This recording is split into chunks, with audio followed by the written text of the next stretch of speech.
Bonjour. Aujourd'hui, notre vidéo raconte pour très célèbrement de l'histoire de l'Ukraine. Il s'appelle Bohdan Khmelnytsky.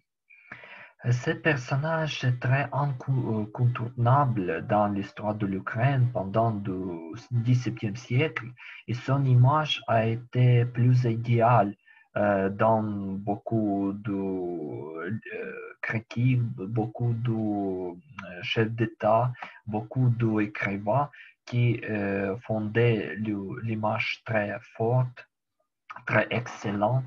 Et bien sûr, l'activité de Bohdan Khmelnytsky a disparu, a changé très fort dans l'histoire de l'Ukraine et l'histoire de l'Europe à midi du XVIIe siècle. Bohdan Khmelnytsky est né en 1595 dans la famille de Cosaques à Subotiv, à nos jours, région de Tcherkassy. Voilà, c'est l'église de sa ville natale. Et donc, ici, peut-être, selon l'archéologie historienne contemporaine, et il était, son corps sont tombés à retrouver ici concrètement. C'est concrètement à nos jours. Les futurs Edmonds fait étudier au collège de jésuites à Lviv. Évidemment, Lviv, à cette époque-là, c'est un des grands centres de l'histoire de l'Ukraine et c'est l'éducation ukrainienne. Et je veux dire, c'est très important parce que à cette époque, c'est très privilégié, était très privilégié, étudiait là, et Bohdan Khmelnytsky a terminé sa éducation ici concrètement. Pendant les années 1620-1630, il a participé dans les batailles de mer, les guerres avec l'Empire ottoman. Il a participé de la fameuse guerre de Khotin avec son père. Mais son père, après ça, quand ils sont devenus les prisonniers selon des Ottomans, son père est mort.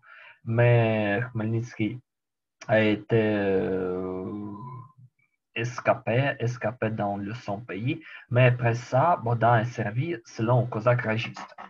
Nous nous souvenons très bien parce que le service au Cosaque registré est très, très prestigieux et très privilégié selon de cette époque-là.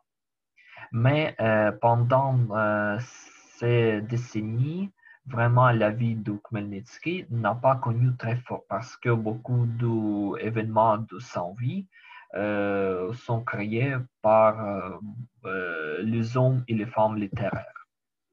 Mais c'est très connu concrètement qui était depuis 1638-1648 était le chef de militaire à Tchéhéren. Mais Bohdan avait le conflit avec le noble polonais. Pourquoi? Parce que le chef, vous voyez dans cette image, le prince, il s'appelle Alexandre Konetspolski, et il voulait acheter Subotiv, mais Bohdan n'est pas accepté pour cette proposition. Et voilà, le conflit est très grandi.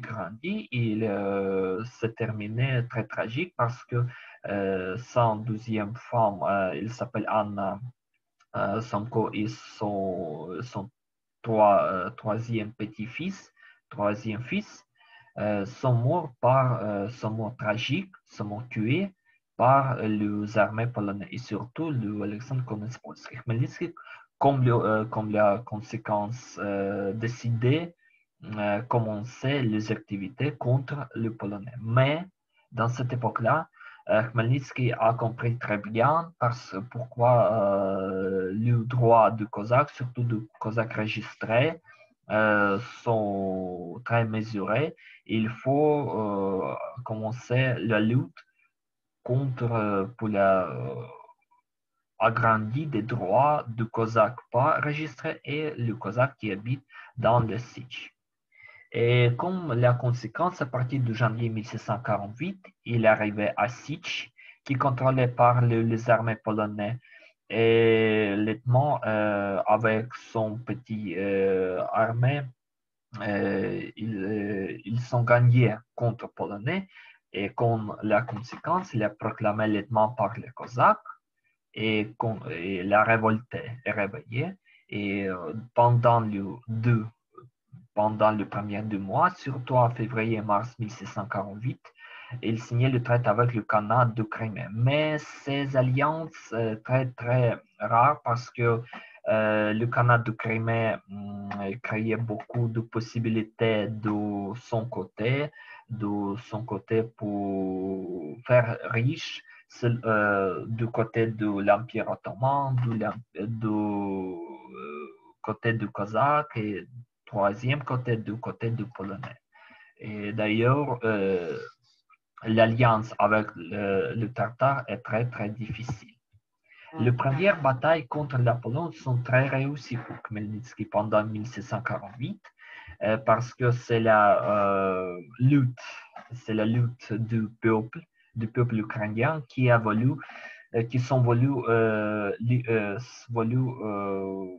être libre sans l'occupation polonaise, sans le fièvre polonais, sans le droit polonais contre la polonisation, catalysation.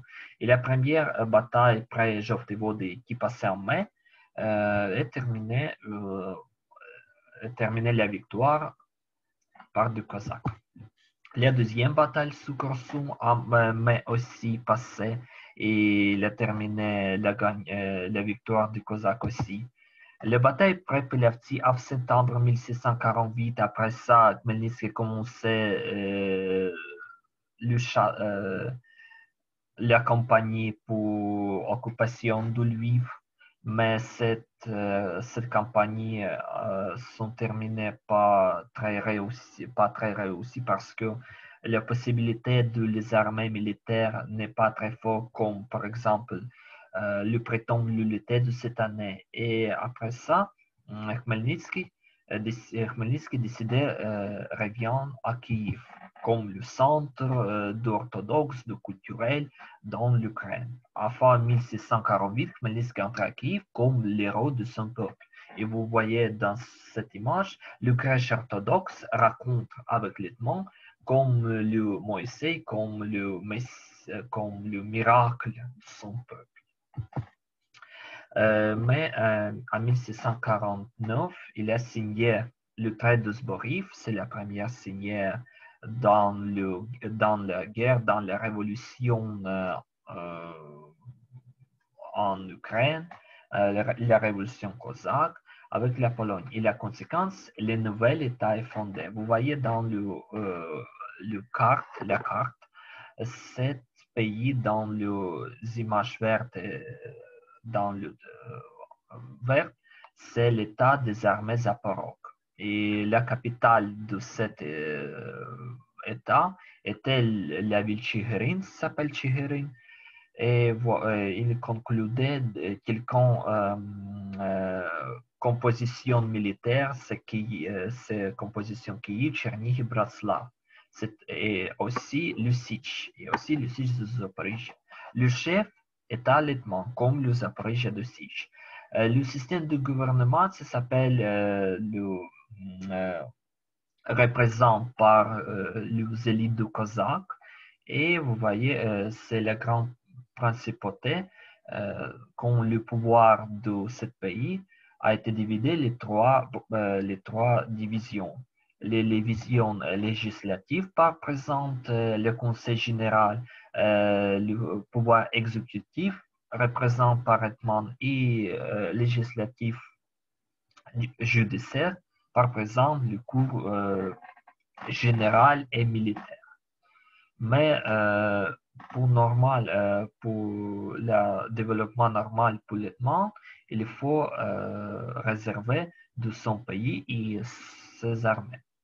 Mais les deux pays, comme le nouveau État, l'État des armées Zaporozhye et la Pologne, ne sont pas contents par ce traité.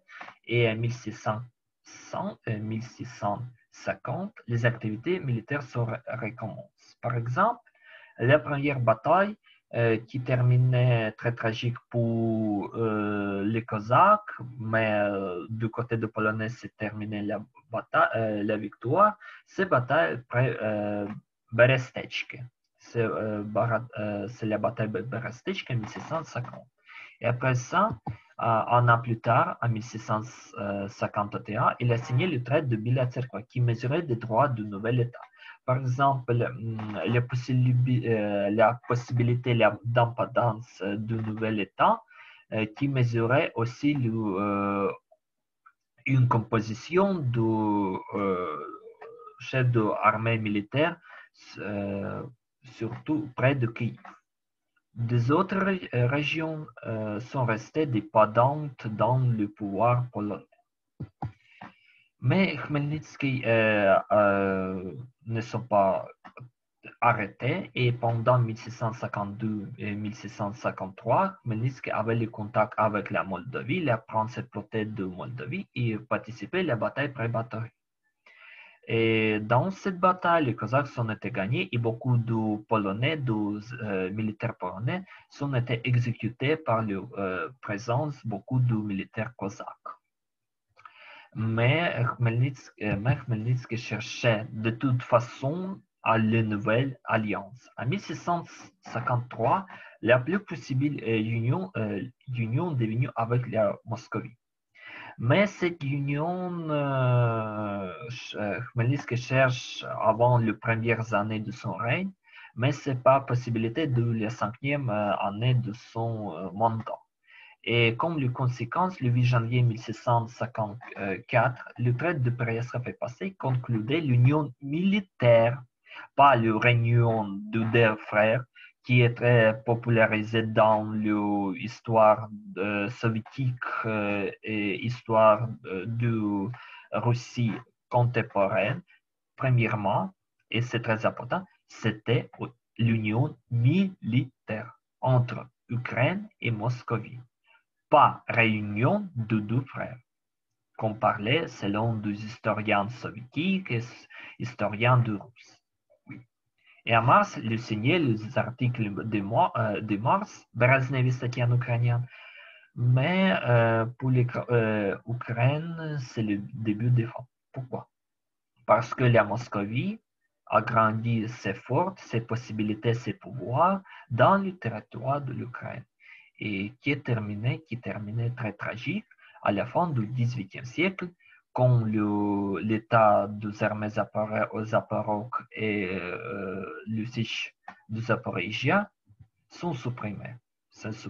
Et l'autonomie de l'Ukraine sont supprimées et l'arrivée de l'indépendance reste pas possible jusqu'au XXe siècle.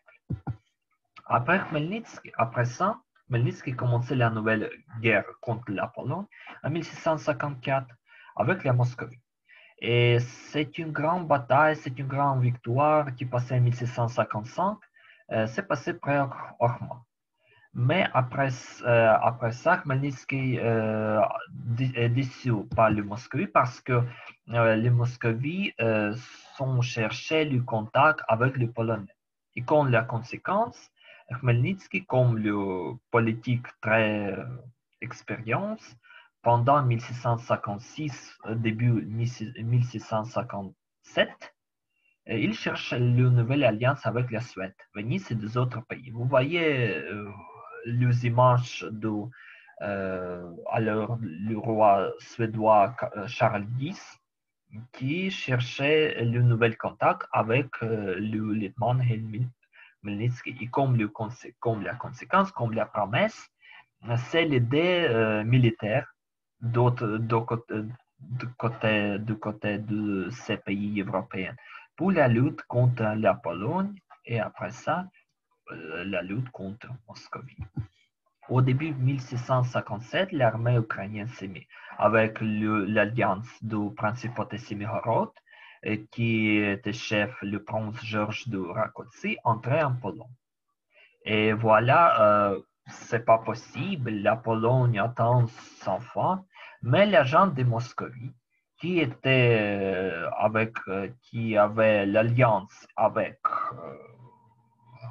avec la Pologne fait ses possibilités militaires moins fortes. Comme la conséquence, les deux armées sont revenues dans les territoires de l'Ukraine. Pour Khmelnytsky, Khmelnytsky a été choqué. Mais désolé, ces dernières années, Khmelnytsky alors n'avait pas une bonne santé pour la lutte. Et il est mort en août 1657 et il a testamé son pouvoir de son fils de l'âge de 16 ans. Il s'appelle Yuri, mais le grand pouvoir, il a testé de son secrétaire, il s'appelle Ivan Vyhovsky. Son mort commençait le nouveau page de l'histoire de l'Ukraine. Mais c'est le nouveau page est très tragique parce que après son mort pendant 30 ans, l'Ukraine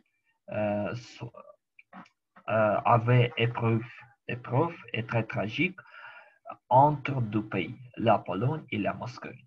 Mais l'Ukraine, de toute façon, reste très forte et d'ailleurs, restent les grandes possibilités du reste sont indépendance et autonomie. Et bien sûr, le grand rôle de Bogdan Khmelnytsky qui favorisait l'État ukrainien, qui favorisait l'armée ukrainienne, le système du pouvoir dans l'armée de l'État des armées Zapor. C'est très important expérience pour la nouvelle construction du pays ukrainien. Voilà. Merci beaucoup. Merci à votre attention. Merci beaucoup. Au revoir.